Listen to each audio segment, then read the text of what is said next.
Hello and welcome to Daily Tech Tutor. Today you'll learn how to write an L-1 visa invitation letter. This letter is a formal document issued by a US-based company inviting a foreign employee to transfer to the United States under the L-1 visa category. You start your letter with your company's letterhead, including the company name, street address, city, state, zip code, email, and phone number. Below that, add the current date. Address the letter to the United States Citizenship and Immigration Services. Then include a clear subject line such as L-1 visa support letter for employee's full name, followed by a formal greeting like Dear Sir, Madam.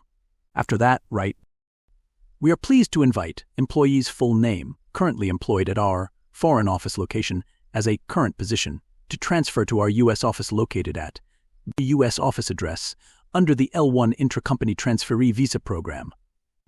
Employee's name has been a valuable member of our team for duration, and their expertise in specific skills or role is critical for the success of our operations in the United States. The purpose of this transfer is to assign employee's name to new position or project from start date to end date, where they will continue to contribute to our company's growth and facilitate collaboration between our international and U.S. offices.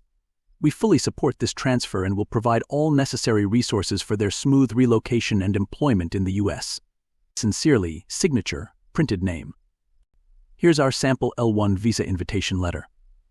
You'll notice how it clearly explains the employee's current role at the foreign office, the purpose of their transfer to the U.S. office, and the duration of their assignment. The letter highlights key details such as your role as the employer, the employee's qualifications, and how this transfer supports your company's operations. This helps the reviewing officer understand the validity of the petition and the business need for the intracompany transfer. And with that, I conclude today's tutorial.